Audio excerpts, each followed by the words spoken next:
नमस्कार मित्रांनो, पितृपक्षात कधीही चुकूनही तुळशीला पाणी अर्पण करू नका, अन्यथा संपूर्ण कुटुंबाचा नाश निश्चित आहे। मित्रांनो, पितृपक्षाच्या दिवसांत जेव्हा धर्म, श्राद्ध आणि तर्पणाच्या गोष्टी येतात, तेव्हा एक प्रश्न लोकांच्या मनात वारंवार उठतो। या पवित्र काळात तुळशीला पाणी का चढवू नये आणि विशेषतः ही गोष्ट स्त्रियांनी का ऐकली पाहिजे? मित्रांनो, विचार करून बघा। तुळशी फक्त एक झाड नाही। आपल्या सनातन धर्मात ती माता तुळशीच्या रूपात पूजनीय आहे, जिच्याशिवाय भगवान विष्णूंची आराधना अपूर्ण मानली जाते। आपण दररोज तुळशीला पाणी अर्पण करतो, तिची परिक्रमा करतो आणि आपल्या घर अंगणाला पवित्र करतो। पण जेव्हा पितृपक्षाचा काळ येतो तेव्हा हाच नियम बदलतो का? काय कारण आहे की जी तुळशी आपल्याला रोज पुण्य देते, तीच तुळशी पितृपक्षात पाणी अर्पण केल्याने अपवित्र मानली जाते? स्त्रिया ज्यांना तुळशीची सेवा करण्याचा सर्वात मोठा अधिकार मिळाला आहे, त्यांनी हा नियम अजून खोलवर समजून घ्यायला हवा। कारण पितृपक्षात केलेले कर्म केवळ आपल्यालाच नाही, तर आपल्या संपूर्ण वंशाला आणि येणाऱ्या पिढ्यांनाही प्रभावित करतात। अशा वेळी जर अनवधानानेही आपण एखादी चूक केली, तर तिचे परिणाम केवळ आपल्या जीवनापुरते मर्यादित राहत नाहीत। कल्पना करा, हा काळ केवळ आपल्या पूर्वजांना पाणी देण्याचा नाही, तर त्यांच्या सोबत एक अदृश्य संवाद साधण्याचा आहे। आणि अशा पवित्र प्रसंगी जर तुळशीबरोबर असे काही कर्म झाले जे शास्त्रविरोधी आहे, तर तो संवाद खंडित होतो। ह्यामुळेच ऋषीमुनींनी स्पष्ट सांगितले आहे की पितृपक्षात तुळशीवर पाणी अर्पण करू नये। आता हा प्रश्न अधिक गड्ड होतो। शेवटी तुळशी मातेला पाणी अर्पण करणे का वर्जित आहे? यामागे कुठला शाप जोडलेला आहे का? किंवा काही गहन आध्यात्मिक व्याख्या आहे का? तुळशी माता या काळात एखाद्या विशेष अवस्थेत राहतात का? आणि जेव्हा शास्त्र सांगतात की तुळशीचे प्रत्येक पान भगवानाला प्रिय आहे, तेव्हा पितृपक्षात हा नियम का बदलतो? मित्रांनो, या प्रश्नांची उत्तरे केवळ परंपरेत किंवा अंधश्रद्धेत नाहीत, तर धर्मशास्त्रांच्या गाभ्यात दडलेली आहेत। आणि ही समजून घेणे आपले कर्तव्य आहे, विशेषतः स्त्रियांचे, कारण त्यांच्या हातून केलेला प्रत्येक छोटे कर्म संपूर्ण कुटुंबावर परिणाम घडवते। तर चला या रहस्याचा उलगडा करूया आणि जाणून घेऊया की शेवटी पितृपक्षाच्या या पवित्र दिवसात तुळशीवर पाणी अर्पण करणे का निषिद्ध आहे। पण मित्रांनो, पुढे जाण्यापूर्वी मी तुम्हाला एक अत्यंत गंभीर गोष्ट सांगतो, जी थेट पितृपक्षाशी निगडीत आहे। आपल्या प्राचीन धर्मग्रंथ गरुड पुराणात स्पष्ट सांगितले आहे की कोणतीही कथा असो, कोणतेही तर्पण असो किंवा कोणताही कर्मकांड असो, जर ते अपूर्ण ठेवले गेले तर ते केवळ पुण्याला वंचित करत नाही, तर पापाच्या श्रेणीत जाते। कारण जशी अधुरी कथा मनात शंका आणि गोंधळ ठेवते, तसाच अधुरा श्राद्ध किंवा अधुरी विधी आपल्या पितरांच्या आत्म्यांना असंतुष्ट करतो। आणि जेव्हा पितर असंतुष्ट होतात, तेव्हा त्यांचे आशीर्वाद मिळण्याऐवजी त्यांचा रोष आपल्याला सहन करावा लागतो। म्हणूनच आपल्याला विनंती आहे की आजची ही कथा शेवटपर्यंत नक्की ऐका। ही फक्त एक गोष्ट नाही, तर पितृपक्षाच्या पवित्र प्रसंगी तुमच्या जीवनाचे आरसे आहे, ज्यात तुम्ही तुमच्या कर्मांचे प्रतिबिंब पाहू शकाल। संभव आहे की या कथेतील एखादा शब्द, एखादा प्रसंग तुम्हाला पितृदोषापासून वाचवेल, तुमच्या जीवनाची दिशा बदलून टाकेल आणि तुमच्या कुलालाही पितरांचे आशीर्वाद मिळवून देईल। आणि जर तुम्ही खरे सनातनी असाल, तर हा पवित्र संदेश फक्त स्वतःपुरता मर्यादित ठेवू नका, तो तुमच्या मित्रपरिवार आणि समाजापर्यंत पोहोचवा। म्हणूनच हा व्हिडिओ लाईक करा, शेअर करा आणि आमच्या ज्ञानसागर मराठी या चॅनेलला सबस्क्राईब करायला विसरू नका। आणि हो, आपल्या पितरांप्रती आणि प्रभू श्रीरामप्रती श्रद्धा व्यक्त करण्यासाठी कमेंटमध्ये जय श्रीराम आणि जय पितृदेव नक्की लिहा। तर चला श्रद्धा आणि विश्वासाने या पितृपक्षाच्या पवित्र कथेची सुरुवात करूया। रामपूर गावाच्या बाहेरील टोकाला अरुण नावाचा एक प्रामाणिक आणि मेहनती शेतकरी आपल्या धर्मपत्नी चंदासोबत राहत होता। गरिबी ही त्यांच्या जीवनाची परीक्षा होती, पण अरुणचा आत्मसन्मान आणि प्रामाणिकपणा इतका खोल होता की त्याने कधीच कोणासमोर हात पसरवला नाही। प्रभूचे नाव घेत तो रोज शेतात कष्ट करत असे आणि त्याच परिश्रमावर दोघा पतीपत्नींचा उदरनिर्वाह चालत असे. त्याच गावात लालचंद नावाचा एक व्यापारी होता. त्याच्याकडे धनसंपत्तीची काहीच कमी नव्हती. त्याची दौलत दूरवर प्रसिद्ध होती. पण तो पैशावर गर्व करत असे आणि गावकऱ्यांशी फारसा मेलजोल ठेवत नसे. एक दिवस तो व्यापारासाठी दुसऱ्या नगराला जाण्याची तयारी करत होता. आपल्या सामानासोबत त्याने सोन्याच्या नाण्यांची थैलीही ठेवली. ती थैली त्याच्यासाठी अतिशय मौल्यवान होती. पण जेव्हा वाटेत त्याला कळले की थैली हरवली आहे, तेव्हा त्याचा चेहरा पिवळा पडला. त्या नाण्यात त्याचा अहंकार आणि अभिमान लपलेला होता. लालचंद लगेच घरी परतला आणि हवेलीच्या प्रत्येक कोपऱ्यात, प्रत्येक संदूक आणि कपाटात शोध घेतला. पण थैली सापडली नाही. त्याचे मन व्याकुळ झाले. दुसऱ्या दिवशी त्याने गावच्या चौकात ढोल वाजवून जाहिरात करवली. ऐका, ऐका, व्यापारी लालचंदची सोन्याची थैली हरवली आहे. जो ती शोधून आणेल त्याला इनामात एक सोन्याचे नाणे दिले जाईल. गावकरी चौकात जमा झाले. काहींनी या गोष्टीवर शा उडवला, तर काहींनी तिला व्यर्थ मानले. लोकांनी एकमेकांत सांगितले, कोण आहे जो थैली परत करेल, आणि तेही फक्त एका नाण्यासाठी. सर्वजण आपल्या आपल्या कामाला लागले. पण कोणीही त्याला मदत करण्याची भावना दाखवली नाही. इकडे अरुणचे घर नेहमीसारखे शांत होते. चंदाच्या चेहऱ्यावर चिंता होती. ती चुलीवर भाकरी शेकत होती आणि मनात विचार करत होती, ही गरिबी अजून किती दिवस झेलावी लागणार. तिने अरुणला सांगितले, आता माझे मन खूप भारी झाले आहे. तुम्ही दिवसभर कष्ट करता, तरीसुद्धा घरात नीट अन्न शिजत नाही. आपली बचतही होत नाही. अरुण खाटेवर बसून बियाणे निवडत होता. पत्नीचे बोलणे ऐकून त्याने प्रभूचे स्मरण केले आणि म्हणाला, तू बरोबर बोललीस चंदा. मेहनत करूनही जेव्हा पोटभर अन्न मिळत नाही, तेव्हा मन खिन्न होतं. आता वेळ आली आहे की आपल्या मेहनतीचे योग्य मूल्य मागावे. इतक्यात दारावर टकटक झाली. गावचा जमीनदार आत आला आणि म्हणाला, अरुण, माझ्याकडे शेजारच्या गावात 2 बिघा जमीन आहे. मी बाहेर जात आहे. तू ती तयार करून दे, परत आल्यावर तुला मजुरी देईन. अरुणने संयमाने उत्तर दिले, जमीनदारजी, मी तुमची जमीन नक्की जोतून देईन. पण आता माझी मजुरी वाढली आहे. एका दिवसाची मजुरी आता 5 चांदीचे नाणे होईल. हे ऐकून जमीनदाराचा चेहरा लाल झाला आणि तो म्हणाला, काय, 2 नाण्याहून थेट 5? हे तर लूट आहे. तुमच्यासारखे मजूर तर एका नाण्यातही काम करून टाकतात. अरुणने प्रभूचे नाव घेत शांत स्वरात उत्तर दिले, ही लूट नाही, ही माझ्या मेहनतीची योग्य किंमत आहे. जर तुम्हाला माझी किंमत जास्त वाटत असेल तर तुम्ही दुसऱ्याला काम देऊ शकता. पण आता मी माझी मेहनत वाया जाऊ देणार नाही. जमीनदार संतापला. त्याने तिरस्काराने म्हटले, अरे रे, आता तुमच्यासारखे गरीबही आपले भाव ठरवू लागले. वाटतं ही दुनिया बदलली आहे. तुझे बोलणे मी ऐकणार नाही. हे काम मी दुसऱ्याला देतो. तू घरी बसून आराम कर. इतके बोलून जमीनदार पाय आपटत निघून गेला. जमीनदार गेल्यावर अरुण काही वेळ गप्प बसून राहिला. त्याच्या डोळ्यात खोल उदासी होती. पण आत कुठेतरी एक तेजस्वी ज्वाला पेटलेली होती. तेवढ्यात चंदा जवळ आली आणि म्हणाली, पाहिलंस ना अरुण, 5 नाण्यांची गोष्ट ऐकून जमीनदार कसा डोळे वटारू लागला. ह्यामुळेच तू नेहमी आपली मजुरी वाढवायला घाबरतोस. पण हे योग्य नाही. तू खूप परिश्रम करतोस. असा कोण मजूर असेल जो 5 दिवसांचं काम एका दिवसात पूर्ण करतो? म्हणूनच गावकरी नेहमी तुलाच बोलावतात. अरुणने खोल श्वास घेतला आणि शांत स्वरात म्हणाला, चंदा, हाच तर प्रश्न आहे. बरेच मजूर एका नाण्यातही दिवसभर काम करतात. अशा वेळी जर मी माझी मजुरी वाढवली तर लोक माझ्याकडून काम घेणंच थांबवतील. पण तुझं म्हणणंही खरं आहे. मेहनतीचे योग्य मूल्य मागणे हा माझा हक्क आहे. चंदाने प्रेमाने त्याच्या कपाळावरील घाम पुसला आणि म्हणाली, ऐका, जर 5 नाणे कोणाला जड जात असतील तर निदान 4 तरी तुला घ्यायला हवे.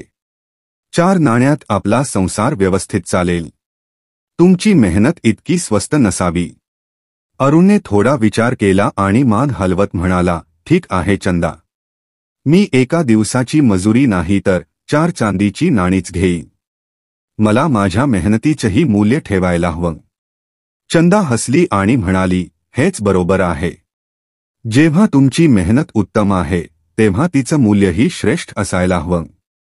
आता जा, काम शोधा आणि हो, घरासाठी थोडं सामान सुद्धा आणा. सगळं संपून गेले आहे. अरुण खाटेवरून उठत म्हणाला, ठीक आहे चंदा, मी जातो. जर काही काम मिळालं तर परतताना थोडं सामानही घेऊन येईन. चंदाने त्याला जाताना पाहिलं आणि मनोमन प्रभूला प्रार्थना केली, हे देवा, माझ्या अरुणसारखा प्रामाणिक आणि मेहनती माणूस या गावात दुर्मिळच आहे. काश लोक त्याच्या मेहनतीचं योग्य मूल्य समजले असते. अरुणने आपले जुने झिजलेले बूट घातले आणि घराबाहेर पडला. त्याचं डोकं उंच होतं आणि डोळ्यात नवी आशा चमकत होती. त्याला ठाऊक होतं की ही वाट कठीण आहे, पण त्याने निश्चय केला होता, आता आपल्या मेहनतीशी तडजोड करणार नाही. गावच्या गल्ल्यातून जाताना तो मनोमन प्रभूचं नाव घेत होता. कदाचित आज प्रभू माझं ऐकतील. कदाचित आज काही काम मिळेल ज्यामुळे घरचा चूल व्यवस्थित पेटेल. बराच वेळ तो चालत राहिला आणि हळूहळू जंगलाच्या वाटेवर पोहोचला. जंगल शांत आणि ओसाड होतं. अरुण स्वतःच्या विचारात हरवला होता. मनात प्रश्न येत होते, मला आज काम मिळेल का? 4 नाण्यांची मजुरी मागणं योग्य आहे का? तेवढ्यात त्याची नजर एका चमकणाऱ्या वस्तूकडे गेली. तो जवळ गेला आणि पाहिलं तर ती एक थैली होती. अरुणने सावधपणे ती थैली उचलली. ती जड वाटत होती. त्याने आजूबाजूला नजर फिरवली. जंगलात गहन शांतता होती. त्याने खबरदारीने थैली उघडली आणि त्याच्या डोळ्यात विस्मय पसरला. थैली सोन्याच्या नाण्यांनी भरलेली होती. जवळजवळ 100 नाणी त्यात चमकत होती. काही क्षण तो ती नाणी बघत राहिला. मग खोल श्वास घेत म्हणाला, ही थैली कोणाची तरी हरवली असेल. बिचारा किती व्याकुळ झाला असेल. ही थैली त्याच्यासाठी खूप मौल्यवान आहे. त्याने थैली बांधली आणि मनोमन संकल्प केला, हे प्रभू, ही थैली मी तिच्या खऱ्या मालकाला परत करीन. मेहनतीची कमाईच खरी कमाई आहे. ही नाणी माझ्या हातात आहेत, पण माझी नाही. थैली घेऊन अरुण घरी परतला. चंदाने त्याला पटकन परतताना पाहून आश्चर्याने विचारलं, अरे अरुण, इतक्या लवकर कसा आलास? काही काम मिळालं नाही का? अरुणने थैली दाखवत सांगितलं, कामाच्या शोधात गेलो होतो, पण रस्त्यात ही थैली मिळाली. जेव्हा उघडली तेव्हा त्यात सोन्याची नाणी निघाली. चंदाच्या डोळ्यात नाणी पाहून चमक दाटली. ती म्हणाली, काय खरं सांगतोस अरुण? हे तर आपल्या नशिबाचं दारच उघडलं आहे. म्हणतात ना, जेव्हा वरून मिळतं तेव्हा छप्पर फाडून मिळतं. आता तुला मजुरी करण्याची गरज नाही. या नाण्यांनी आपण आपला व्यवसाय सुरू करूया. चंदा पुढे म्हणाली, मी तर सर्वात आधी माझ्यासाठी 3-4 जोड नवे कपडे आणीन. किती वर्ष झाली नवे कपडे घातलेले नाही. आणि तूही स्वतःसाठी चप्पल आणि कपडे आण. अरुणने चंदाचं बोलणं ऐकून हलकमसं स्मित केलं आणि म्हणाला, चंदा, ही थैली आपली नाही. हे कोणाचे तरी आहे, ज्याने ते हरवून मोठी चिंता ओढवून घेतली असेल. आपण हे नाणे आपल्या जवळ ठेवू शकत नाही. चंदा हैराण होऊन म्हणाली, पण अरुण, जर हे आपल्या नशिबाने आपल्या हातात आलं आहे तर ते ठेवणं चुकीचं कसं होईल? अरुण गंभीर स्वरात म्हणाला, नशीब तेव्हाच खुलतं जेव्हा आपण योग्य मार्गावर चालतो. दुसऱ्याची वस्तू आपली करून घेणे आपल्या मेहनतीवर आणि प्रामाणिकपणावर डाग असेल. आपण गरीब आहोत, पण आपली आत्मा स्वच्छ आहे. हीच आपली सगळ्यात मोठी संपत्ती आहे. हाच प्रभूचा दिलेला आशीर्वाद आहे. अरुण आणि चंदाच्या छोट्याशा घरात गहन शांतता पसरली. थोड्या वेळापूर्वी नाण्यांकडे पाहून स्वप्न विणणारी चंदा आता खोल विचारात पडली. तिनं अरुणकडे पाहिलं आणि म्हणाली, घरात आलेली लक्ष्मी अशी परत केली जाते का? हा तर ईश्वराचा आशीर्वाद आहे. त्यांनी आपली गरिबी पाहिली म्हणूनच ही नाणी पाठवली आहेत. जर तुम्ही ती परत केलीस तर ईश्वरही नाराज होतील. अरुणन लांब श्वास घेत म्हणाला, चंदा, मी तुझं म्हणणं समजतो. पण विचार कर, ही नाणी कोणाच्या मेहनतीची कमाई आहे. त्यानं ती किती कष्टानं जमवली असतील. ही आपली संपत्ती नाही. ज्याची ही नाणी आहे तो सध्या फार दुःखी असेल. मी हे धन आपल्या जवळ ठेवून त्याला अजून दुःख देऊ शकत नाही. चंदा चिडून म्हणाली, तुम्ही नेहमी अशाच गोष्टी का करतास? तुम्हाला आपली अवस्था दिसत नाही का? कित्येक वर्षांपासून आपण दुसऱ्याच्या शेतात मजुरी करत आहोत. इतकी मेहनत करूनही आपल्याला 2 वेळचं जेवणही नीट मिळत नाही. आता जेव्हा ईश्वरानं आपली दखल घेतली आहे तेव्हा तुम्ही परत देण्याची गोष्ट करताय. अरुणन तिच्या डोळ्यात पाहत शांत स्वरात उत्तर दिलं, चंदा, आपण गरीब आहोत, पण आपल्याकडे प्रामाणिकपणा आहे. हीच आपली खरी संपत्ती आहे. आपली अवस्था वाईट आहे हे मी मान्य करतो, पण दुसऱ्याचं धन ठेवून त्याला अधिक त्रास देणे प्रभूची वाट नाही. चंदानं नाण्यांकडे पुन्हा पाहिलं. मग लांब श्वास घेत म्हणाली, ठीक आहे अरुण, पण माझं एक शेवटचं ऐकून घ्या. जर 3 दिवसांच्या आत हे नाणं कोणाचं आहे ते समजलं तर तूही ती परत करा. पण जर 3 दिवसांत कोणी आलं नाही तर समजा की ईश्वरानं आपल्याला दिली आहेत. तेव्हा ही नाणी आपली होतील. अरुणन थोडा विचार केला आणि मग म्हणाला, ठीक आहे चंदा, जर 3 दिवसांत कोणी आलं नाही तर मी मान्य करीन की ही नाणी आपल्या नशिबाचा भाग आहे. पण मी पूर्ण प्रयत्न करीन की यांचा खरा मालक शोधता येईल. चंदाला थोडा दिलासा मिळाला आणि ती म्हणाली, बघा अरुण, कधी कधी ईश्वर स्वतः आपली मदत करण्यासाठी मार्ग बनवतात. कदाचित हेही त्यांचंच एक साधन असेल. अरुणन पिशवी कपाटात ठेवताना म्हटलं, जे काही होईल चंदा, 3 दिवस थांबूया. पण लक्षात ठेव, हे धन तेव्हाच आपलं असेल जेव्हा आपल्याला पूर्ण खात्री होईल की याचा मालक नाही.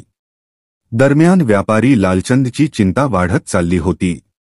सोन्याची पिशवी हरवल्यानंतर त्यानं संपूर्ण गावात जाहीर करून टाकलं होतं की जो कोणी पिशवी परत करेल त्याला एक सोन्याचं नाणं बक्षीस मिळेल. पण 2 दिवस उलटून गेले. कोणीही नाण्यांची पिशवी घेऊन त्याच्याकडे आलं नाही. लालचंदनं नोकराला बोलावून विचारलं, तू नीट बातमी दिलीस ना? मी सांगितलं होतं की जो पिशवी परत करेल त्याला एक सोन्याचं नाणं बक्षीस मिळेल. मग अजूनपर्यंत कोणी आलं का नाही? नोकरनं मान खाली घालून सांगितलं, मालिक, मी संपूर्ण गावभर जाहीर केलं. प्रत्येक गल्लीत, प्रत्येक वळणावर जाऊन ही बातमी सगळ्यांना सांगितली. पण वाटतंय कोणालाच पिशवी मिळाली नाही. लालचंदनं लांब श्वास घेत म्हटलं, गावकरी इतके आळशी नाहीत. जर कोणाला पिशवी मिळाली असती तर तो नक्की बक्षिसासाठी आला असता. वाटतंय बक्षीस खूप कमी आहे. असं कर, यावेळी पुन्हा जाहीर कर. जो माझी सोन्याची पिशवी परत करेल त्याला 2 सोन्याची नाणी बक्षिसात मिळतील. आता कदाचित लोभामुळेच का होईना पण कोणी तरी पिशवी घेऊन येईल. नोकरनं मान हलवली आणि पुन्हा गावाच्या गल्ल्यांमध्ये निघाला. यावेळी तो आणखी मोठ्या आवाजात ओरडला, ऐका ऐका ऐका, रामपूर गावकऱ्यांनो, व्यापारी लालचंदची गोष्ट नीट ऐका. त्याची सोन्याच्या नाण्यांची पिशवी कुठेतरी हरवली आहे. जो कोणी ती पिशवी शोधून परत करेल त्याला एक नाही तर 2 सोन्याची नाणी बक्षिसात मिळतील. 2 सोन्याच्या नाण्यांची गोष्ट ऐकून ही बातमी संपूर्ण गावभर पसरली. प्रत्येक गल्लीत, प्रत्येक चौपालवर लोक याची चर्चा करू लागले. काही लोक हसत म्हणाले, हा व्यापारी आपल्याला वेड समजतो काय? आपल्याला काय पडलं त्याची पिशवी शोधायची? काहींनी विचार केला, 2 सोन्याची नाणी देखील कमी आहेत. कोण आपला वेळ वाया घालवेल? पण यावेळी ही बातमी अरुणच्या कानावर पोहोचली. त्यानं ऐकलं की ही पिशवी लालचंदची आहे आणि जो परत करेल त्याला 2 नाणी मिळतील. तर तो थोडा थांबला. त्यानं पिशवीकडे पाहिलं आणि मनाशीच म्हणाला, म्हणजे ही नाणी लालचंदची आहेत. आता मला ही पिशवी त्याला परत करायलाच हवी. अरुण घरी परतला आणि चंदाला म्हणाला, चंदा, कळलं की ही पिशवी व्यापारी लालचंदची आहे. त्यानं जाहीर केलं की जो ती परत करेल त्याला 2 सोन्याची नाणी मिळतील. आतापर्यंत ही पिशवी ईश्वराचा आशीर्वाद मानणारी चंदा हे ऐकताच रागाने पेटून उठली. ती म्हणाली, काय? ही पिशवी त्या लालचंदची आहे. तो तर फसवणूक करणारा आहे. गरिबांना लुटून श्रीमंत झालाय. तुम्ही त्याला ही पिशवी का परत द्यायची इच्छा करताय? त्याला काय माहीत आहे की ही आपल्या जवळ आहे? अरुण शांत स्वरात म्हणाला, नाही चंदा, आपल्याला असं करू नये. लालचंद कसा आहे, चांगला की वाईट, याच्याशी आपल्याला काही देणघेण नाही. हे नाणे त्याचे आहे. आपल्याला प्रामाणिकपणे ते परत द्यायला हवे. चंदाने तर्क दिला.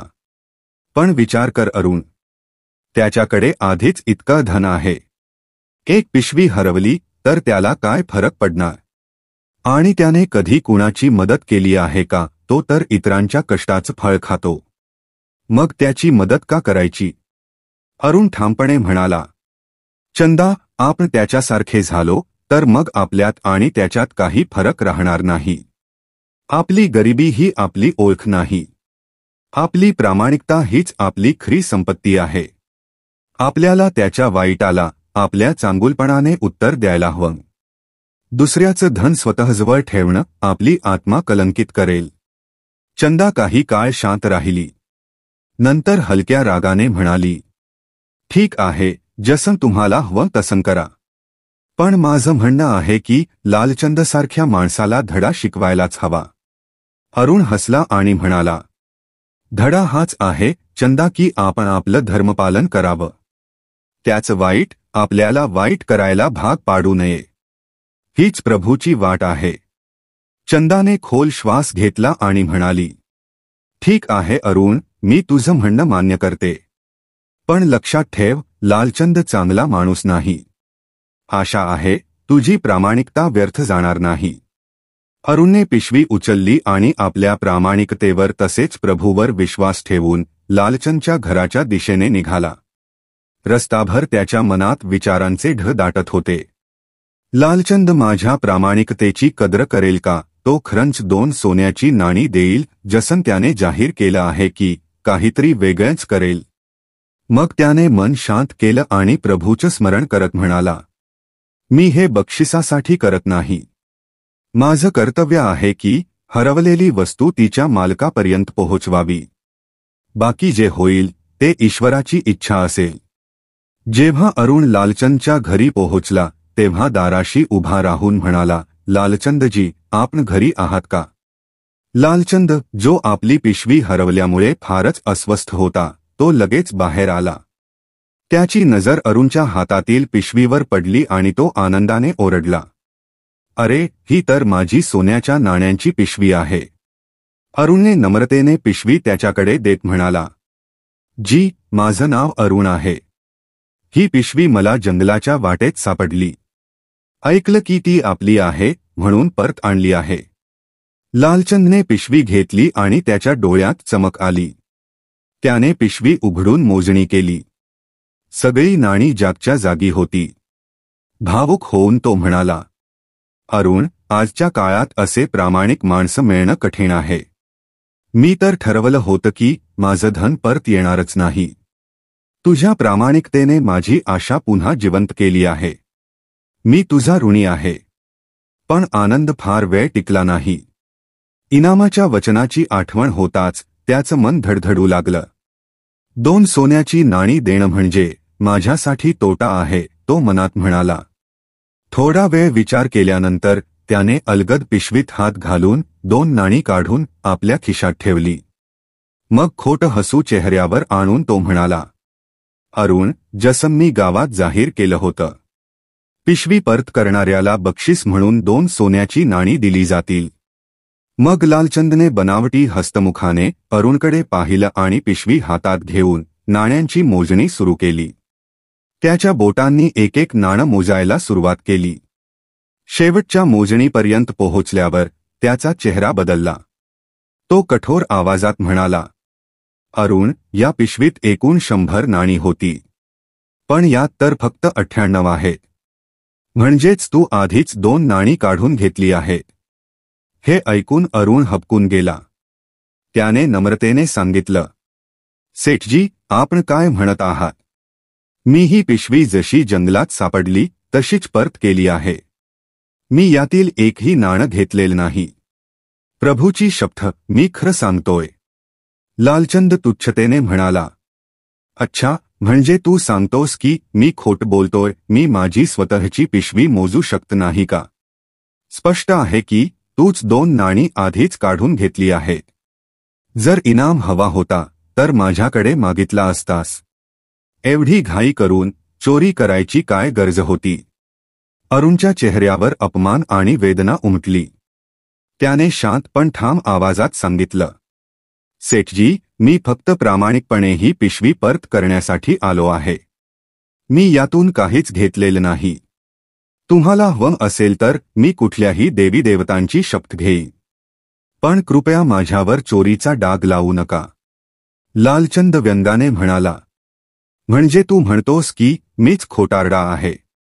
ठीक आहे. याचा निकाल आता आपल्या महाराजच ठरवतील. तेच ठरवतील की खरं कोण आणि खोट कोण. हे ऐकून अरुणचं हृदय जड झालं. त्याने मनात विचार केला. चंदा बरोबर म्हणत होती. लालचंद फारच कपटी आणि लोभी आहे. हा तर माझ्या सत्यावरच प्रश्न उभारत आहे. पण त्याच्या प्रामाणिकतेवर लागलेला कलंक त्याला असह्य वाटत होता. लालचंदने आदेश दिला, चल आत्ताच माझ्यासोबत महाराजांच्या दरबारात. तिथे सगळा मामला साफ होईल. अरुणने डोकं खाली घातलं आणि शांतपणे त्याच्या मागे निघाला. त्याचे पाय जड झाले होते. हृदयात राग आणि दुःखाचं वादळ उठलं होतं. तो विचार करत होता, हाच आहे का माझ्या मेहनतीचा आणि प्रामाणिकतेचा परिणाम? मी तर विचार केला होता की सत्य नेहमी जिंकतं, पण इथे तर उलटंच घडतंय. थोड्याच वेळात दोघं राजाच्या दरबारात पोहोचले. दरबार सजलेला होता.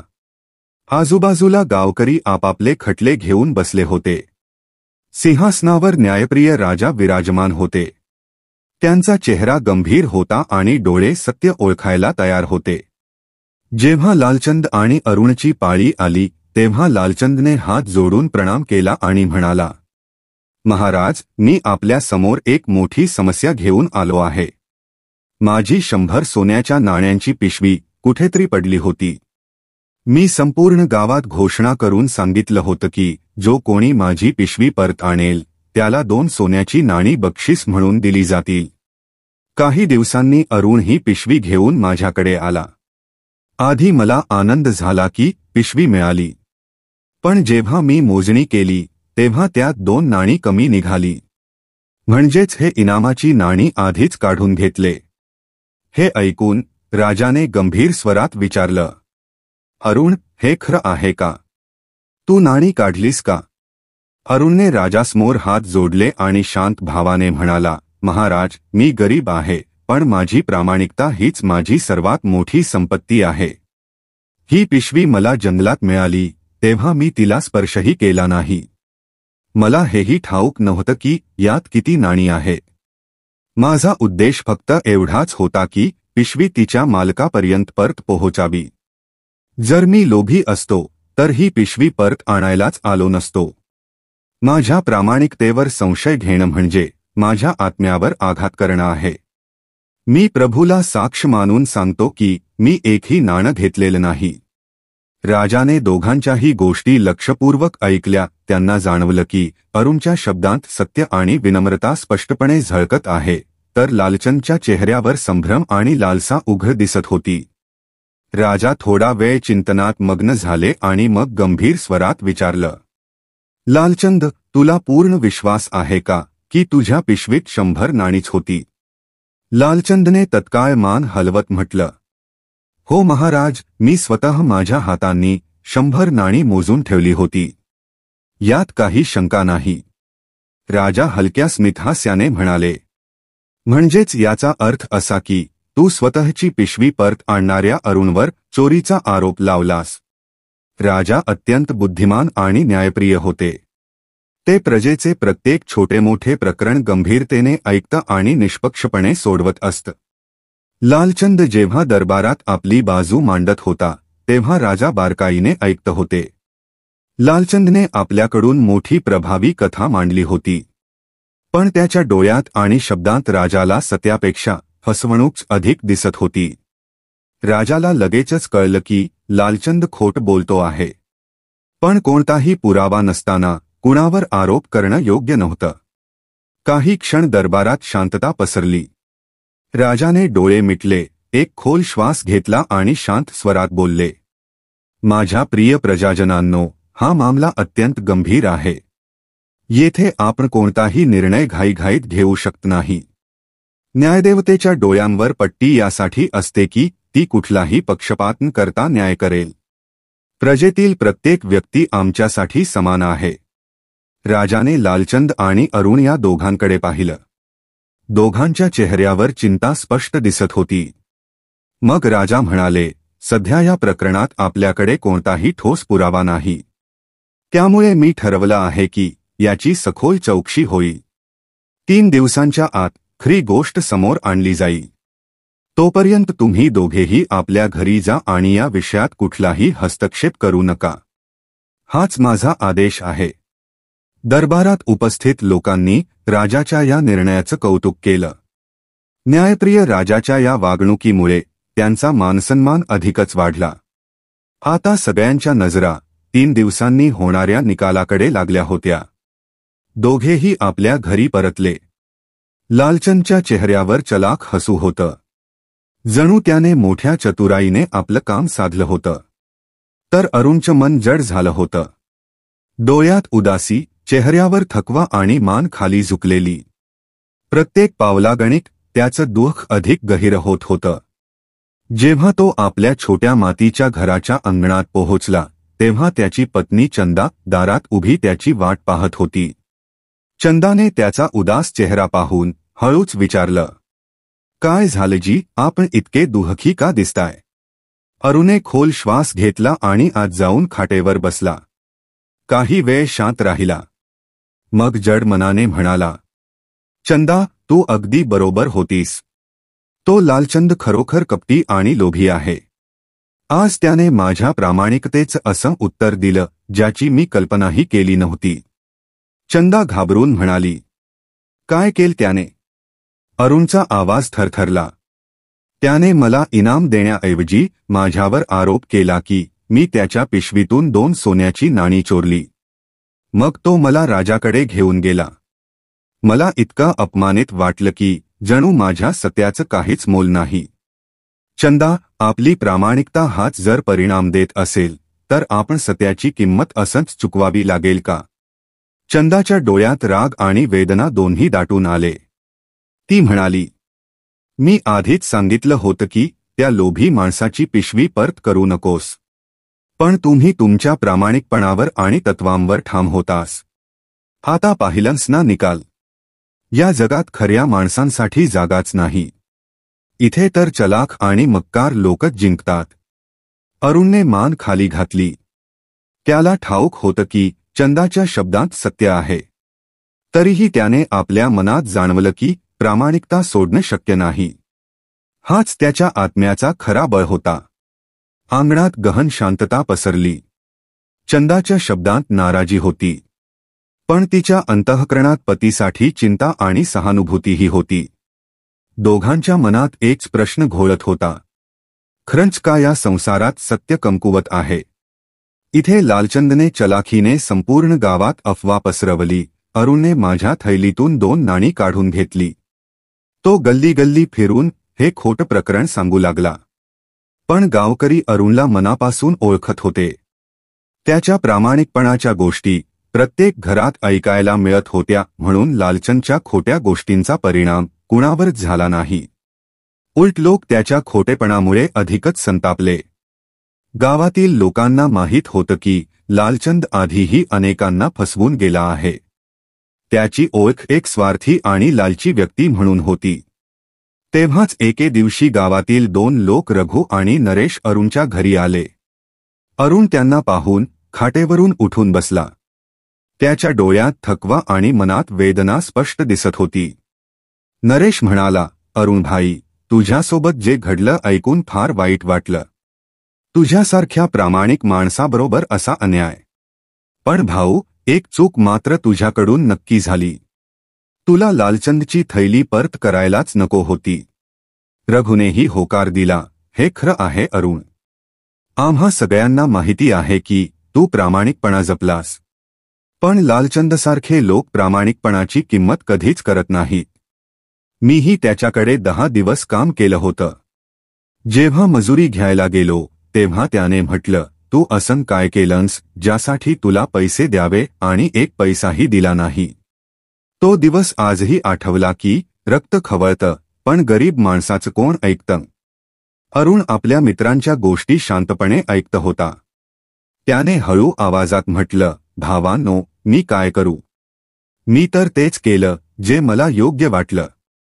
मी कुठलीही नाणी घेतली नाही. पण हे मी कसं सिद्ध करू. महाराजांना कसं सांगू की मी निर्दोष आहे. सगळीकडून माझी आशा तुटत चालली आहे. रघुने त्याला धीर दिला. अरुण, चिंता करू नकोस. आपले महाराज फार न्यायप्रिय आहे.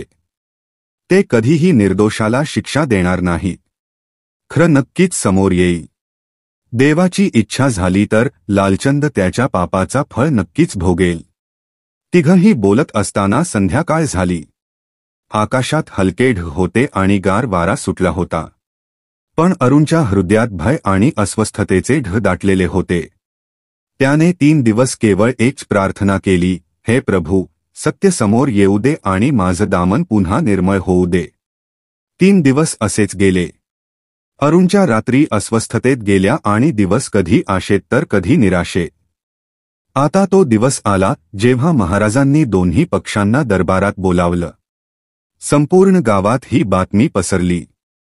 लोकांची उत्सुकता शिगेला पोहोचली होती. सगळे विचार करत होते, आज न्यायाचा काय निर्णय होणार. लालचंदच्या मनातही भय होतं, पण स्वतःच्या चलाखीवर विश्वास ठेवून तो दरबारात पोहोचला. अरुणचं हृदय जोरजोरात धडधडत होतं. तो प्रभूचं नाम स्मरण करत तेथे आला. दरबार भव्यतेने सजवला गेला होता. महाराज आपल्या आसनावर बसले होते. त्यांच्या डोळ्यात तीच गंभीरता आणि दृढता झळकत होती ज्यासाठी ते प्रसिद्ध होते. दरबारात गहन शांतता होती. राजा गंभीर स्वरात म्हणाले, लालचंद आणि अरुण, आज मी या वादाचा निपटारा करणार आहे. त्यांनी लालचंदकडे पाहत विचारलं, लालचंद, तू म्हणालास की तुझ्या थैलीत 100 सोन्याची नाणी होती. पण जेव्हा अरुणला थैली मिळाली तेव्हा त्यात फक्त 98 नाणी होती. आता तूच सांग, 100 नाण्यांची थैली 98 कशी झाली. हे ऐकताच लालचंदचा चेहरा पांढरा फटक झाला. त्याची चलाखी आणि खोटेपणा उघड झाला. त्याने बोलायचा प्रयत्न केला, पण शब्द गळ्यात अडकले. राजा कठोर स्वरात म्हणाले, लालचंद, तू तुझ्या घरी जा आणि तुझ्या 100 नाण्यांच्या थैलीची वाट पहा. जर ती मिळाली नाही तर तिचा शोध घे, पण ही 98 नाण्यांची थैली तुझी असूच शकत नाही. मग राजा अरुणकडे वळले. त्यांच्या डोळ्यात करुणा आणि विश्वास झळकत होता. ते म्हणाले, अरुण, ही थैली तुला मिळाली आणि तू ती परत देण्याचा प्रयत्न केला. हेच तुझ्या खरेपणा आणि प्रामाणिकपणाचं प्रमाण आहे. म्हणून ही थैली तुझ्याकडे राहील. जर एका महिन्यात याचा खरा मालक समोर आला नाही तर ही पूर्णपणे तुझी होईल. तू इच्छिल्यास याने तुझा व्यवसाय सुरू कर किंवा गरज भागव. राजाचा निर्णय ऐकताच दरबारात टाळ्यांचा आणि प्रशंसेचा गजर झाला. लोक राजाच्या न्यायप्रियतेची आणि अरुणच्या प्रामाणिकपणाची स्तुती करू लागले. लालचंदचा चेहरा रागाने आणि लज्जेने लाल झाला. तो मनातल्या मनात राजाला शिव्या देऊ लागला, याने माझी सारी चलाखी मातीमोल केली. पण तो विरोध करण्याचं धाडस करू शकला नाही, कारण त्याला भीती होती की अधिक सत्य उघड होईल आणि शिक्षा मिळेल. लालचंद संतापाने पुटपुटत दरबारातून निघून गेला.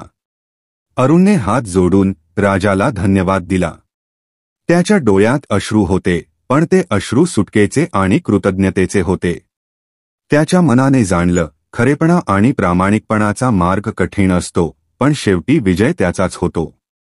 कार्यवाही संपल्यानंतर राजाने अरुणला जवळ बोलावलं. अरुणने नम्रपणे प्रणाम केला. राजाने त्याला बसण्याचा संकेत देत गंभीर स्वरात म्हटलं, अरुण, मला पहिल्याच क्षणी समजलं होतं की लालचंद खोट बोलतोय. त्याच्या गोष्टी त्याच्या चेहऱ्याशी जुळत नव्हत्या, पण एखाद्या स्वार्थ्याला त्याच्या जाळ्यात अडकवणं आवश्यक असतं. म्हणून मी हा उपाय केला. लक्षात ठेव अरुण, प्रामाणिकपणापेक्षा मोठं धन काहीही नाही. प्रामाणिक मनुष्य खऱ्या अर्थाने सर्वात श्रीमंत असतो, मग तो गरीब का दिसू नये. राजाच्या या गोष्टी ऐकून अरुणच्या डोळ्यात कृतज्ञतेचे अश्रू उभे राहिले. त्याने हात जोडून म्हटलं, महाराज, मी आपल्या चरणी आभार अर्पण करतो. आज तुम्ही एका गरीब मजुराची इज्जत वाचवली आहे. तुम्ही फक्त मलाच न्याय दिला नाही, तर संपूर्ण समाजाला हे धडे दिलेत की खरी महानता आणि प्रामाणिकता ही कुणाच्या संपत्तीमध्ये किंवा पदामध्ये नसते, तर ती त्याच्या कर्मांमध्ये असते. मला धन्य वाटतं की मला तुमच्यासारख्या दयाळू आणि न्यायप्रिय शासकाचा आश्रय लाभला आहे. प्रभूला प्रार्थना करतो की ते तुम्हाला सदैव सुरक्षित ठेवोत आणि दीर्घायुष्य देवोत. राजा स्मितहास्य करत म्हणाले, अरुण, तुझी प्रामाणिकता तुला हे सन्मान मिळवून देत आहे. हे माझ्याकडून तुझ्यासाठी एक छोटंसं बक्षीस आहे. ते आपल्या मेहनतीसह आणि सिद्धांतांसह पुढे नेण्यात वापर. मग राजाने खजिनदाराला आदेश दिला, अरुणला धन आणि भेटवस्तू देऊन सन्मानित करा. खजिनदाराने सोन्याच्या नाण्यांची एक थैली आणि सुंदर वस्त्रे आणून अरुणसमोर ठेवली. हे पाहून अरुणचे डोळे चमकले. पण त्याच्यासाठी ते सोनेरी नाणी किंवा वस्त्रे नव्हती, तर त्याच्या प्रामाणिकतेच्या विजयाचं प्रमाण होतं. राजा अरुणला निरोप देताना म्हणाले, नेहमी लक्षात ठेव, एका खऱ्या आणि प्रामाणिक माणसाची ताकद त्याच्या तत्वांमध्ये असते. जग कितीही कठीण का असेना, प्रामाणिकतेचा मार्ग कधीही सोडू नकोस. अरुणने राजाच्या चरणांना स्पर्श करून म्हटलं, महाराज, तुमची ही कृपा मी आयुष्यभर विसरणार नाही. तुमच्यासारखा न्यायप्रिय शासक असणं आमच्यासारख्या गरिबांसाठी आशेचा दीपक आहे. राजाने त्याला आशीर्वाद दिला आणि निरोप दिला. अरुणच्या चेहऱ्यावर आता एक नवीन तेज दिसत होतं. जणू त्याच्या आत्म्याला नवीन ऊर्जा मिळाली होती. तो आनंदाने घरी परतू लागला, जिथे चंदा त्याची वाट पाहत होती. त्या दिवशी राजाच्या महानतेची चर्चा संपूर्ण गावात आणि आजूबाजूच्या प्रांतात पसरली. प्रत्येक जण अभिमानाने म्हणत होता, आपल्याकडे असा शासक आहे जो दयाळू आहे आणि न्यायाचा खरा रक्षकही आहे. जेव्हा अरुण सोन्याची थैली आणि भेटवस्तू घेऊन घरी पोहोचला, तेव्हा चंदा दारात उभी होती. अरुणला पाहून तिचे डोळे चमकले. तिने अविश्वासाने म्हटलं, वा, मला तर विश्वासच बसत नाही की महाराजांनी आपल्याला इतकं धन आणि भेटवस्तू दिली आहे. हे सगळं तुझ्या प्रामाणिकतेचं आणि त्यांच्या न्यायप्रियतेचं फळ आहे. अरुण स्मितहास्य केलं, पण त्याच्या स्मितामध्ये हलकी उदासी होती. तो शांतपणे चारपाईवर बसला. चंदाने विचारलं, काय झालं? आता तर सगळं ठीक झालं आहे. तरीही तू एवढा उदास का आहेस? अरुणे खोल श्वास घेतला आणि म्हणाला, चंदा, हे खरं आहे की हे धन आपल्याला महाराजांच्या अनुमतीने मिळालं आहे. पण हेही खरं आहे की ही नाणी लालचंदची आहेत. त्याने आपल्या मक्कारी आणि खोटेपणामुळे हे सगळं गमावलं. पण आपण दुसऱ्याचं धन आपल्याकडे ठेवणं योग्य होईल का? चंदा काही वेळ विचारात पडली. मग गंभीर स्वरात म्हणाली, तू बरोबर म्हणतोस अरुण. कुणाचा हक्क हिसकावणं आपली सवय नाही. जर तू ते परत केलंस तर तुझं मोठं हृदय दिसेल. पण हा निर्णय तुलाच विचारपूर्वक घ्यावा लागेल.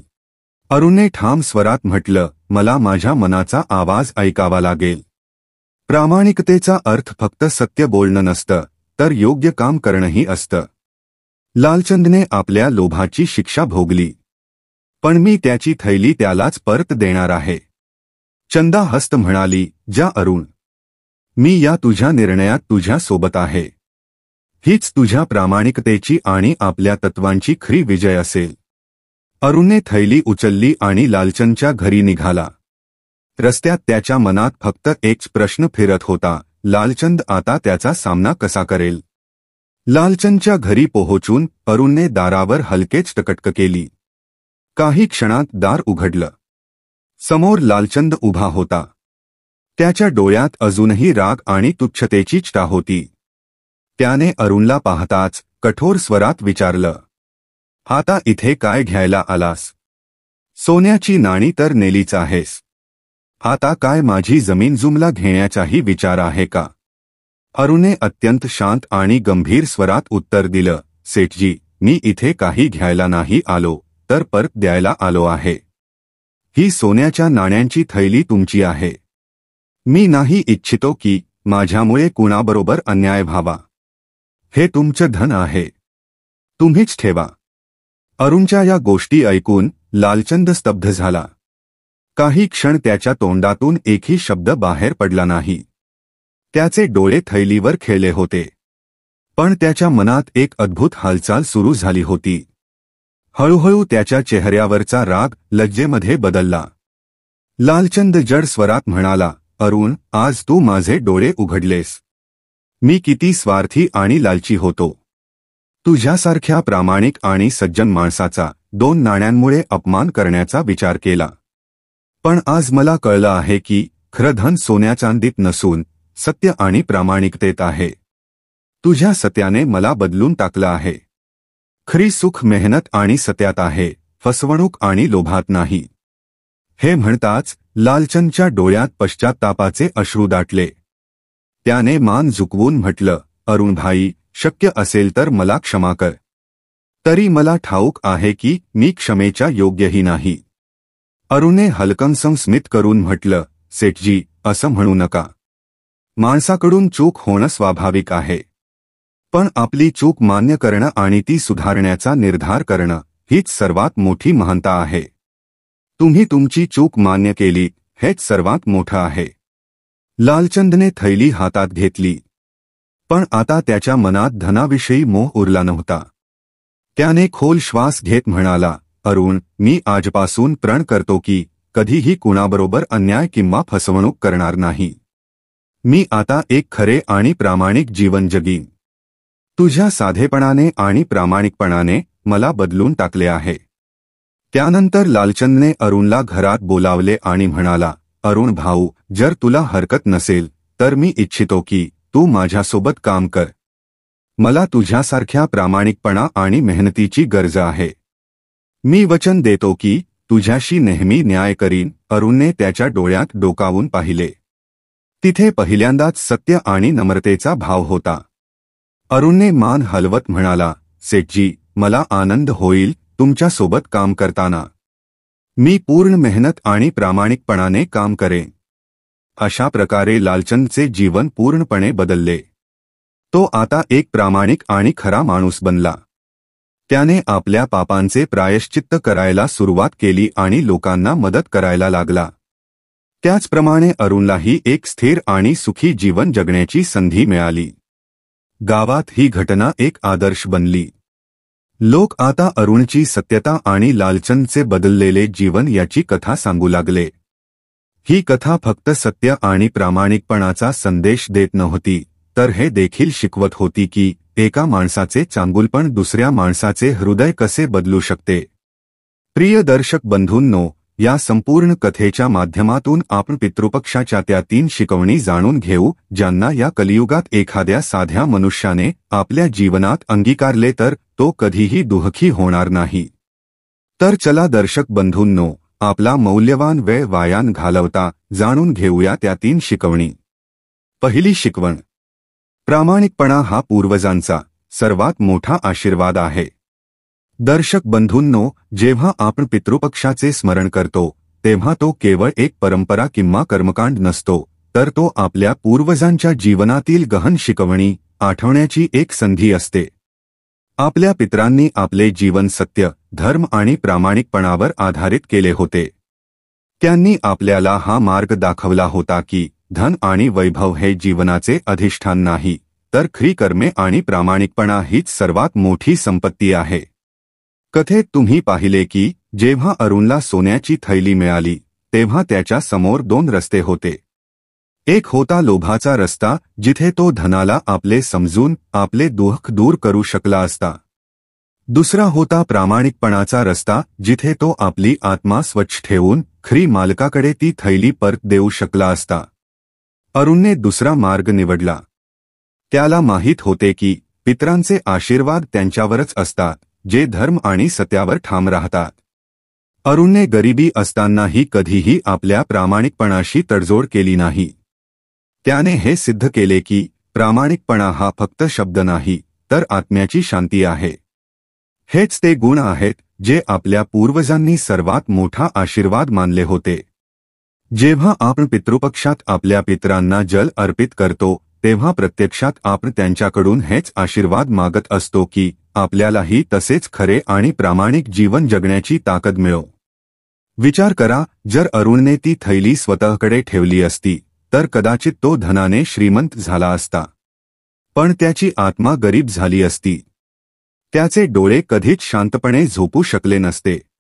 पण जेव्हा त्याने प्रामाणिकपणा निवडला तेव्हा फक्त राजानेच त्याची इज्जत वाचवली नाही तर संपूर्ण गाव त्याच्या सत्यतेचा साक्षीदार बनला. हाच तर पितरांचा संदेश आहे की खरी श्रीमंती ही सोन्याचांदीत नसून स्वच्छ हृदय आणि सत्यकर्मांत आहे. पितृपक्षाचे महत्त्वही याच्यात आहे.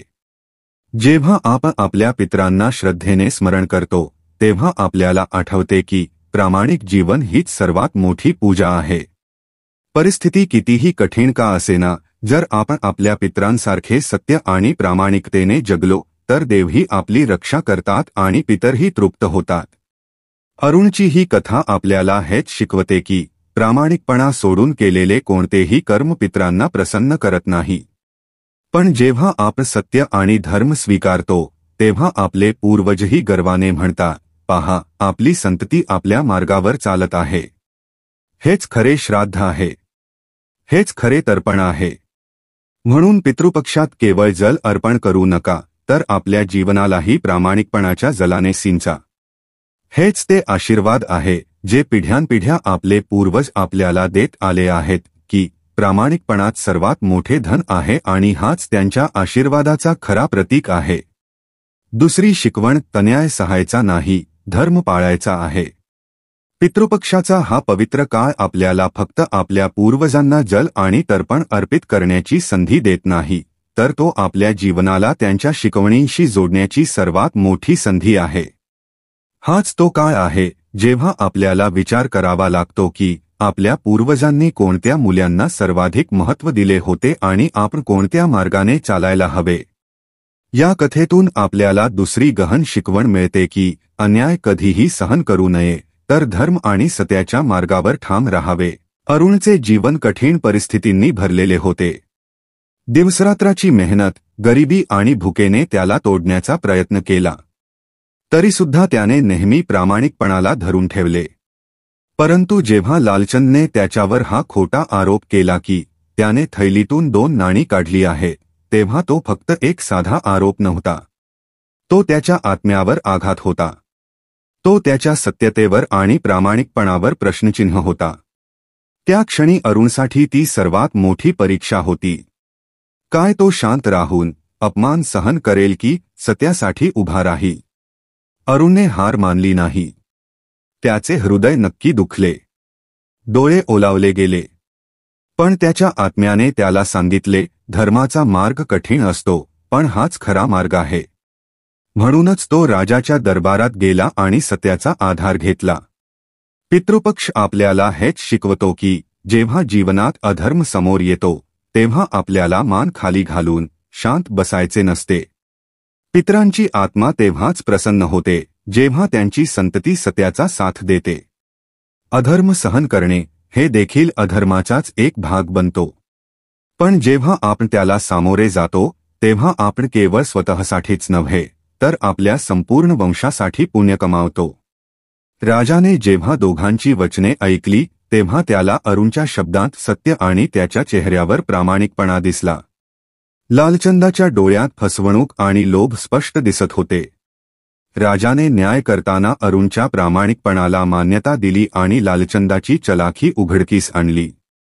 याच कथेचा सर्वात मोठा संदेश हा आहे की शेवटी सत्याचाच विजय होतो.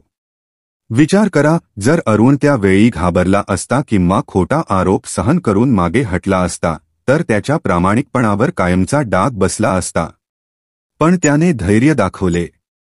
आपल्यालाही तसेच करायला हवे. जेव्हा आपल्या जीवनात अन्याय समोर येतो, तो कितीही मोठा का असेना, आपल्याला धर्माच्या मार्गावरून हटायला नको.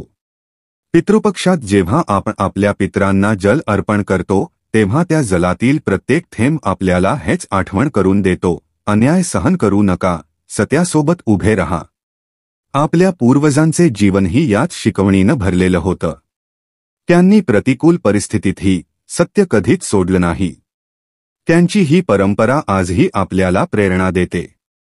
ही शिकवण आपल्यासाठी फार गहन आहे, कारण जेव्हा आपण धर्म आणि सत्याचा साथ देतो, तेव्हा पितरांचा आशीर्वाद आपल्यावर उतरतो. आपल्या घरात, कुटुंबात सुखशांती येते आणि जीवनाचा अंधार दूर होतो. जर आपण अधर्मासमोर शांत झालो, तर पितरांची आत्मा दुखावली जाते. पण जर आपण सत्यासाठी उभे राहिलो, तर तीच आत्मा आपली रक्षक बनते. म्हणूनच पितृपक्षाचे खरे महत्त्व हे आहे की आपण केवळ जल आणि अन्नाचे तर्पण करू नये, तर आपल्या जीवनात हा संकल्प घ्यावा की आपण अन्याय कधीही स्वीकारणार नाही. आपण धर्माचा मार्ग स्वीकारू. तो मार्ग कितीही कठीण का असेना. अरुणप्रमाणे आपणही सत्याला धरून ठेवू आणि विश्वास ठेवू की ईश्वर आणि पितर मिळून आपल्याला शेवटी सन्मान आणि विजय देतील. तिसरी शिकवण. दुसऱ्याचा हक्क परत देणे हेच खरे तर्पण आहे. पितृपक्षाचा हा पवित्र काळ केवळ जल अर्पण आणि पिंडदानाचा अवसर नसतो, तर तो आपल्याला हे देखील आठवण करून देतो की आपल्या पितरांची आत्मा तेव्हाच तृप्त होते जेव्हा आपण पृथ्वीवर त्यांचा दिलेला धर्म पाळतो. आणि धर्माचा पहिला नियम हाच आहे, दुसऱ्याचा हक्क स्वतःकडे ठेवू नका. कथेत तुम्ही पाहिले की जेव्हा अरुणला जंगलात सोन्याची थैली मिळाली, तेव्हा त्याच्या मनात अनेक विचार आले. घरात गरिबी होती, भूक होती. चंदाच्या डोळ्यात वर्षानुवर्षांचा दुःखद वेदना होता. नाण्यांकडे पाहून त्याच्या मनात हा प्रश्न आला की का नाही याने घराचा हाल बदलावा. पण त्याच्या आत बसलेल्या प्रामाणिकपणाने आणि पितरांनी दिलेल्या शिक्षेने त्याला हे विचार करायला भाग पाडले, हे धन माझे नाही, हे दुसऱ्याचे आहे. आणि दुसऱ्याचा हक्क स्वतःकडे ठेवणे अधर्म आहे. हाच पितृपक्षाचा तिसरा सर्वात मोठा धडा आहे. दुसऱ्याचा हक्क परत देणे हेच सर्वात मोठे तर्पण आहे. कारण आपल्या पितरांनी आपल्याला हे शिकवले आहे की जल आणि अन्न चढवणे हे फक्त प्रतीक आहे. खरे श्राद्ध तेव्हा असते जेव्हा आपण जीवनात न्याय आणि धर्म पाळतो. जेव्हा अरुणने थैली तिच्या मालकाला परत करण्याचा निर्धार केला, तेव्हा ते फक्त थैली परत देणे नव्हते. ते त्या वचनाला निभावणे होते जे त्याच्या पूर्वजांनी त्याच्या आत्म्यात रुजवले होते. हे ते संस्कार होते जे पिढ्यानपिढ्या चालत त्याच्या आत्म्यात कोरले गेले होते. विचार करा, जर अरुणने ती थैली स्वतःकडे ठेवली असती, तर त्याच्या आत्म्याला कधी शांती मिळाली असती का? कदाचित तो धनाच्या बळावर काही काळ सुखी झाला असता, पण त्याच्या पितरांची आत्मा तृप्त झाली नसती. त्याची आत्मा आतून कायम दोषी वाटत राहिली असती. पण जेव्हा त्याने थैली परत दिली, तेव्हा ते फक्त लालचंदाला त्याचा हक्क परत देणे नव्हते, तर ते त्याच्या पितरांच्या आत्म्याला शांती पोहोचवणे होते. पितृपक्ष आपल्याला हे शिकवतो की खरी पूजा आणि तर्पण हे फक्त मंत्रोच्चार आणि अनुष्ठानांनी होत नाही. तेव्हा होते जेव्हा आपण आपल्या जीवनात प्रामाणिकपणा स्वीकारतो आणि दुसऱ्याचा हक्क त्याला परत देतो. जसे आपण आपल्या पितरांना जल अर्पित करताना ही प्रार्थना करतो की ते तृप्त होवोत, तसेच जेव्हा आपण एखाद्याचा हक्क परत देतो, तेव्हा ते खरोखरच तृप्त होतात. राजानेही हेच म्हटले होते की अरुणचा प्रामाणिकपणा हेच त्याचे सर्वात मोठे धन आहे. हे धन कधी संपत नाही, कारण ते फक्त माणसाचे नसून पितरांच्या आशीर्वादाचे आहे. जेव्हा अरुणने थैली परत दिली, तेव्हा त्याच्या घरी फक्त नाण्यांचा प्रकाश नाही, तर पितरांच्या कृपेचा प्रकाश आला. आपल्या जीवनातही हीच शिकवण लागू होते. जेव्हा आपण पितृपक्षात आपल्या पूर्वजांना आठवतो, तेव्हा आपण हा संकल्पही करायला हवा की आपण कधीही दुसऱ्याचा हक्क स्वतःकडे ठेवणार नाही. चुकून सुद्धा आपल्या हातात एखाद्याचे धन, वस्तू किंवा अधिकार आला, तर आपण तो त्यालाच परत करायला हवा. हीच खरी श्रद्धा आहे. हेच खरे तर्पण आहे. पितर आपल्या वंशजांकडे हे बघू इच्छितात की ते श्राद्ध करतात की नाही, यापेक्षा त्यांची संतती कशी आहे. त्याचं चरित्र कसं आहे, ती दुसऱ्याचा हक्क परत देते का की तो दाबून ठेवते. म्हणून ही तिसरी शिकवण आपल्याला सांगते की प्रामाणिकपणे जगणं आणि दुसऱ्याचा हक्क त्याला परत देणं हेच ते सर्वात मोठं तर्पण आहे, जे पितरांच्या आत्म्याला प्रसन्न करतं. आणि जेव्हा पितर प्रसन्न होतात तेव्हा घरात समृद्धी, शांती आणि सुखाचा प्रवाह आपोआप सुरू होतो. अरुणच्या या कथेतून हे सत्य अधिक स्पष्ट होतं. नाणी परत करणं त्याच्यासाठी कठीण होतं, पण त्याने कठीणाईचा मार्ग निवडला आणि शेवटी त्याच्या पितरांनी दिलेल्या शिक्षेने त्याला केवळ सन्मान दिला नाही, तर पूर्ण गावासाठी प्रेरणा बनवले. हाच आहे पितृपक्षाचा खरा अर्थ, पूर्वजांनी दिलेल्या शिक्षांना जीवनात उतरवणे आणि दुसऱ्याच्या हक्काचा आदर करणं. दर्शक बंधू, ही कथा इथेच संपत नाही. अजून आपण जाणून घेऊ की अखेर का पितृपक्षात तुळशीला पाणी अर्पण करू नये. दर्शक बंधू, आज आपण अशा एका रहस्याची चर्चा करू ज्याला ऐकून कदाचित तुमच्या हृदयातही हलचल होईल. पितृपक्ष सुरू होताच आपण सर्वजण आपल्या पूर्वजांच्या आत्म्याला तृप्त करण्यासाठी जल, तर्पण आणि श्राद्ध करतो. पण तुम्ही कधी विचार केलाय का की या दिवसांत तुळशीमातेला पाणी का अर्पण करू नये? हा प्रश्न साधा नाही. यामागे खोल शास्त्रीय आणि आध्यात्मिक कारणं दडलेली आहेत.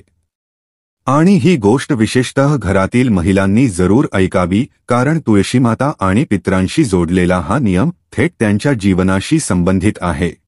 तुळशी हा साधा वृक्ष नाही. शास्त्रांमध्ये तुळशीला स्वतः लक्ष्मीमातेचा अवतार मानलं गेलं आहे. तुळशीचं लग्न भगवान विष्णूसोबत झालं आहे, म्हणून तुळशीमाता भगवान श्रीहरींची अर्धांगिनी आहे. जेव्हा आपण तुळशीवर पाणी अर्पण करतो तेव्हा ते पाणी थेट भगवान विष्णूंपर्यंत पोहोचते. तुळशीची पानं आणि तुळशीचं पाणी देवपूजेसाठी असतं, देवकार्यात वापरलं जातं. ह्यामुळेच तुळशीला पाणी देणं हे केवळ भगवानाच्या सेवेत आणि आराधनेत मानलं गेलं आहे. आता पितृपक्षाचा काळ देवतांसाठी नसतो, तर पितरांसाठी राखीव असतो. हा पूर्ण कालखंड फक्त आपल्या पूर्वजांना तृप्त करण्याचा असतो. या काळातील प्रत्येक कर्म, मग ते जल अर्पण असो, अन्नदान असो किंवा श्राद्ध, सगळं पितरांच्या नावानं समर्पित केलं जातं. म्हणूनच शास्त्रांमध्ये सांगितलं गेलं आहे की पितृपक्षाच्या काळात तुळशीवर पाणी अर्पण करू नये. कारण तुळशीवर पाणी चढवणे म्हणजे भगवान विष्णूची पूजा करणे आणि ते देवकर्म मानले जाते. जेव्हा एखादा व्यक्ती या काळात तुळशीमातेला पाणी देतो तेव्हा पितरांना वाटतं की त्यांच्या वाट्याचं पाणी देवांकडे वळवलं गेलं. त्यामुळे ते तृप्त होत नाहीत आणि रुष्ट होऊ शकतात. गरुड पुराण आणि मत्स्य पुराण या दोन्हीत उल्लेख आढळतो. पितृपक्षेन तुळस्या जलदातव्यम, म्हणजे पितृपक्षाच्या दिवसात तुळशीला पाणी अर्पण करणं निषिद्ध आहे. याचा सरळ अर्थ असा की तुळशीपूजन या दिवसात थांबवलं गेलं आहे, जेणेकरून संपूर्ण लक्ष केवळ पितरांच्या शांतीवर आणि तृप्तीवर राहील. तुळशीवर पाणी अर्पण केल्याने पितरांचं श्राद्ध अपूर्ण राहतं आणि त्याचा दोष संपूर्ण कुटुंबाला भोगावा लागू शकतो. विशेषतः महिलांनी हा नियम लक्षपूर्वक ऐकून पाळावा. तुळशीमातांचा थेट संबंध गृहस्थ जीवन, संतती, सुख आणि कुटुंबाच्या समृद्धीशी आहे. जर एखाद्या महिलेनं पितृपक्षात तुळशीवर पाणी अर्पण केलं तर पितरांच्या अशांतीचा दोष तिच्या संपूर्ण कुटुंबावर येऊ शकतो. शास्त्रांमध्ये सांगितलं आहे की स्त्री जेव्हा नियम मोडते तेव्हा त्याचा परिणाम फक्त तिच्यापुरता मर्यादित राहत नाही, तर 7 पिढ्यांपर्यंत त्याचे परिणाम दिसतात. ह्यामुळेच पितृपक्षात तुळशीपूजेचा नियम थांबवला गेला आहे. या काळात तुळशीवर पाणी अर्पण करू नये, ना तुळशीदल भगवान विष्णूंना अर्पण करावे. हो, तुळशीमातेला प्रणाम करणं, दीप लावणं किंवा मनोमन नमस्कार करणं वर्ज्य नाही. पण तुळशीचं पान किंवा पाणी पितृपक्षात देवकार्यांसाठी वापरलं जात नाही. हा काळ फक्त पितरांसाठी आहे. विचार करून बघा, फक्त 16 दिवसांच्या या कालखंडात जर आपण आपल्या पितरांना पूर्ण श्रद्धेनं जल अर्पण केलं, अन्नदान केलं आणि त्यांचं श्राद्ध केलं तर ते प्रसन्न होऊन आपल्याला आशीर्वाद देतात. पण जर आपण चुकूनही तुळशीवर पाणी चढवलं तर हे मानलं जातं की पितरांना त्यांचा वाटा मिळाला नाही. आणि ही अशांती आपल्या जीवनात अडथळे, पितृदोष आणि संकट आणू शकते. म्हणून दर्शक बंधू, तुळशीमातेला प्रणाम जरूर करा, पण पितृपक्षात तुळशीवर पाणी अर्पण करण्याची चूक कधीही करू नका. कारण हा काळ भगवानाच्या पूजनाचा नाही, तर पितरांच्या आत्म्याला तृप्त करण्याचा आहे. पितृपक्षाचे हे दिवस आपल्याला हेच आठवण करून देतात की आपण कितीही पुढे जाऊ, आपल्या मूळ आपल्या पूर्वजांत आहेत. आणि जोपर्यंत त्यांची आत्मा तृप्त होत नाही, तोपर्यंत आपल्या जीवनात सुखशांती पूर्णपणे येऊ शकत नाही. जर तुम्हाला ही माहिती उपयुक्त वाटली असेल तर ती इतरांपर्यंत जरूर पोहोचवा आणि अशाच गूढ आणि महत्त्वाच्या धार्मिक रहस्यांसाठी आमच्या ज्ञानसागर मराठी या चॅनेलला सबस्क्राईब करायला विसरू नका. धन्यवाद. हर हर महादेव. जय श्रीहरी.